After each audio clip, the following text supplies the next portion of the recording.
mantras of our Lord Sri Aurobindo. Our Lord Sri Aurobindo says, in moments when the inner lamps are lit, in moments when the inner lamps are lit and the life's cherished guests are left outside, our spirit sits alone and speaks to its ghosts. With always our love and blessing, says our Lord Sri Aurobindo.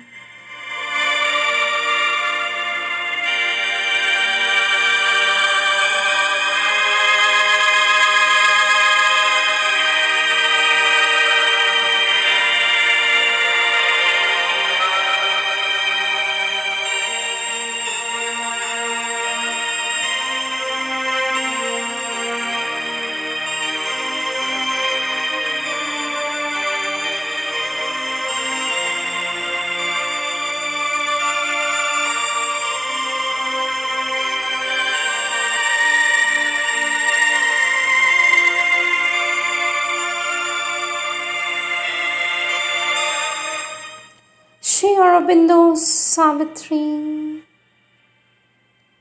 Book 1, Canto 3, The Yoga of the Soul's Release, page 30, last line. A fearless will for knowledge dared to erase the lines of safety reason draws that bar. Minds soar, souls dive into the infinite. Even his first steps broke our small earth bounds and loitered in a vaster, freer air.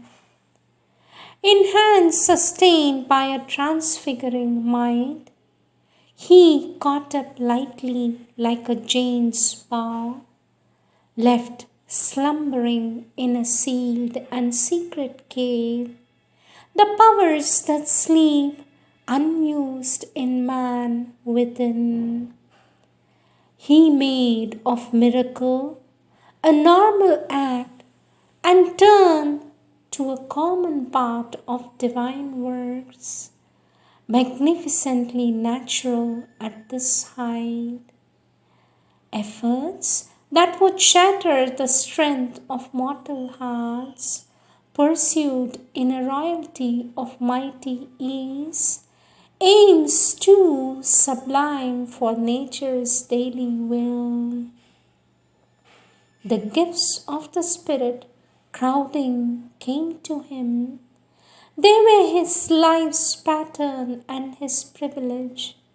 A pure perception lent its lucent joy, its intimate vision waited not to think. It enveloped all nature in a single glance. It looked into the very self of things. Deceived no more by form, he saw the soul. In beings it knew what lurked to them unknown. It sees the idea in mind, the wish in the heart. It plucked out from grey folds of secrecy the motives which from their own sight men hide. He felt the beating life in other men, invade him with their happiness and their grief, their love, their anger, their unspoken hopes, entered in currents or in pouring waves into the immobile ocean of his calm. He heard the inspired sound of his own thoughts re-echoed in the walls of other minds. The world's thought streams traveled into his ken. His inner self grew near to others' selves and bore a kinship's weight, a common tie, yet stood untouched, king of itself alone.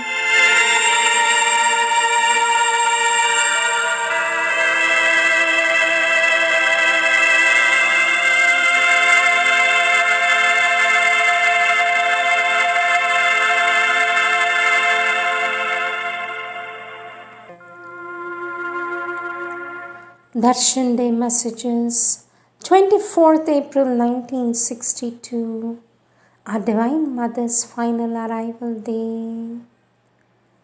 Victory is certain.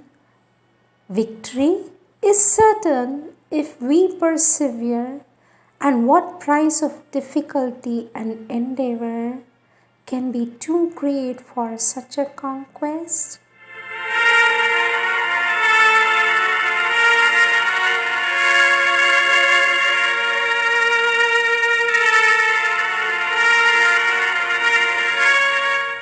Words of our Divine Mother, taken from the collective works of our Divine Mother, Words of the Mother, Part 2, Topic, Aspects of Sadhana in Integral Yoga.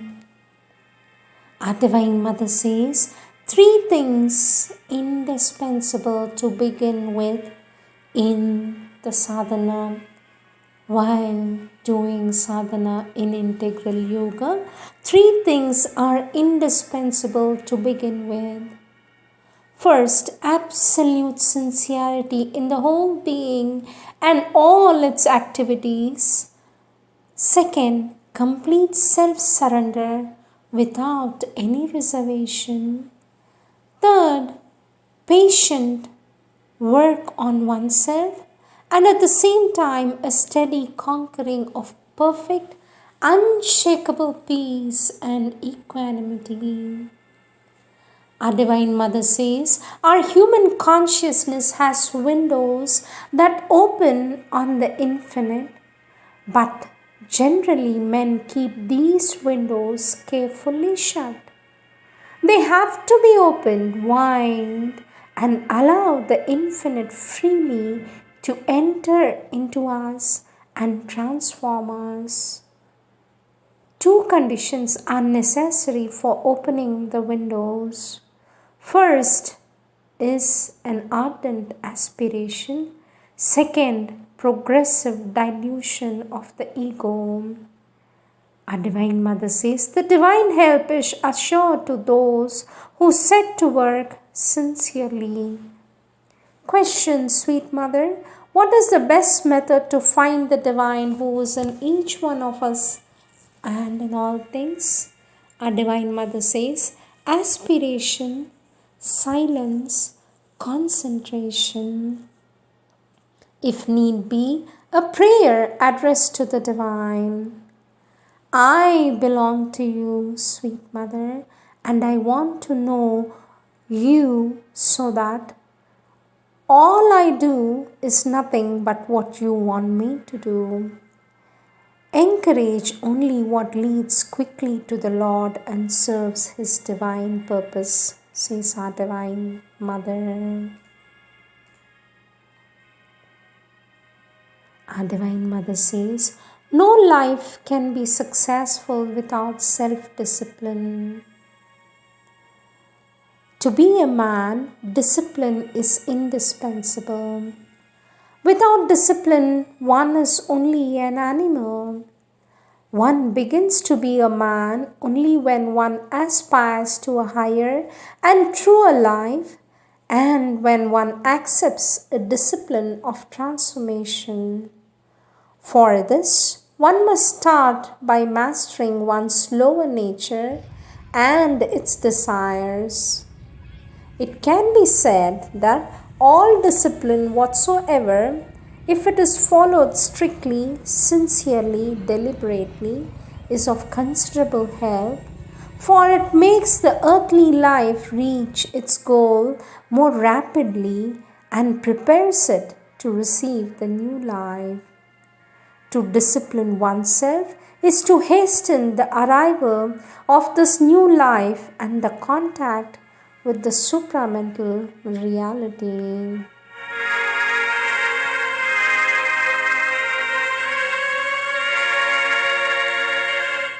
Next subtopic, concentration. Our Divine Mother says the moment that stores up and concentrates is no less needed than the moment that spreads and diffuses.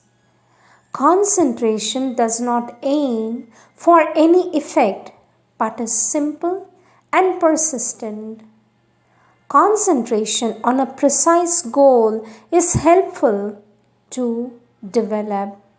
The more we concentrate on the goal, the more it blossoms forth and becomes precise. Our Divine Mother says the yogi knows by his capacity for a containing or dynamic identity with things and persons and forces.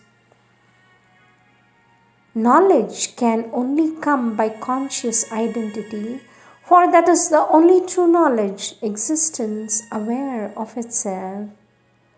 Our Divine Mother says there is always some kind of unconscious identification with the surrounding people and things.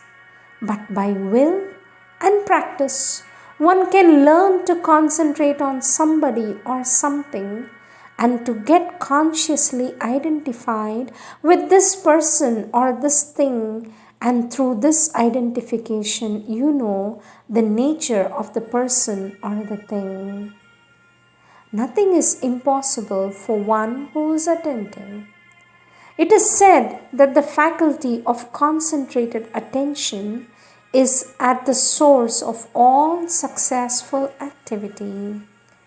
Indeed, the capacity and value of a man can be measured by his capacity of concentrated attention.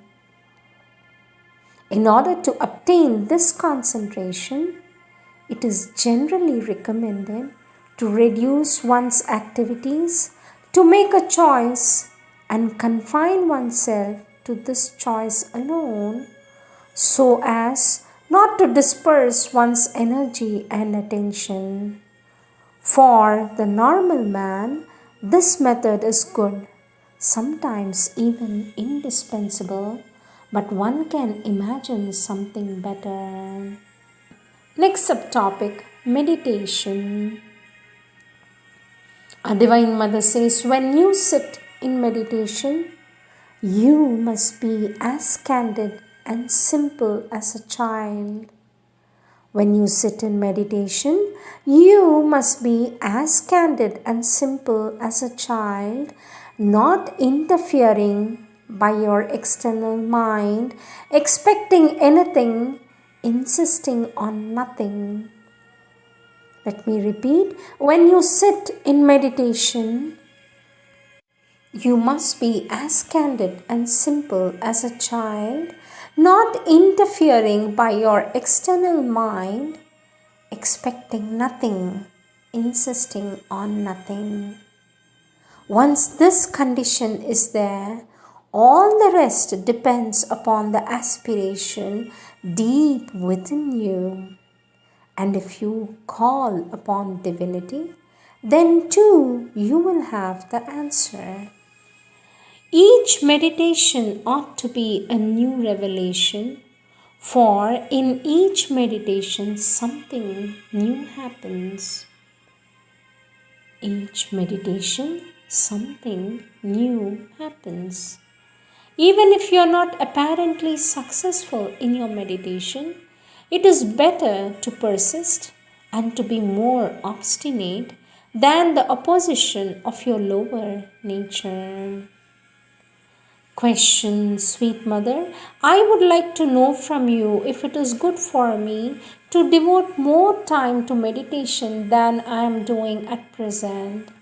I spend about 2 hours morning and evening together.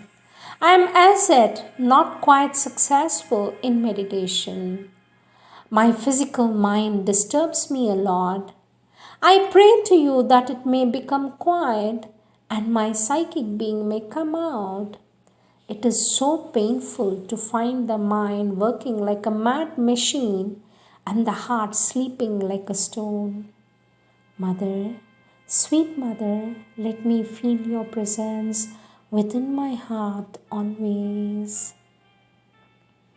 For this, our Divine Mother says, the increase of time given to meditation is not very useful unless the urge for meditation comes spontaneously from inside and not from any arbitrary decision of the mind. My help, love, and blessings are always with you, says our Divine Mother. To keep constantly a concentrated and ingathered attitude is more important than having fixed hours of meditation.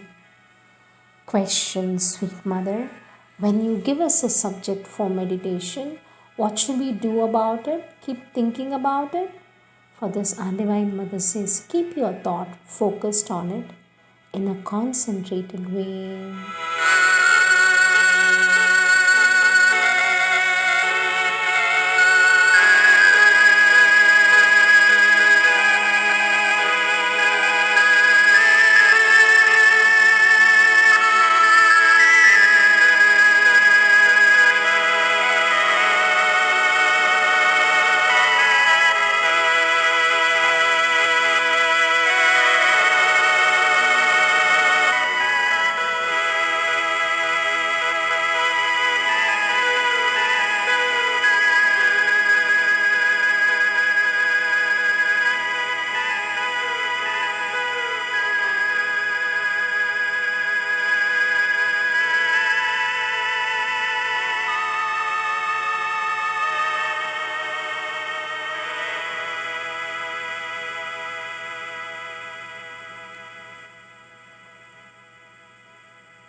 Let us all strive to be worthy of Shobindo's centenary.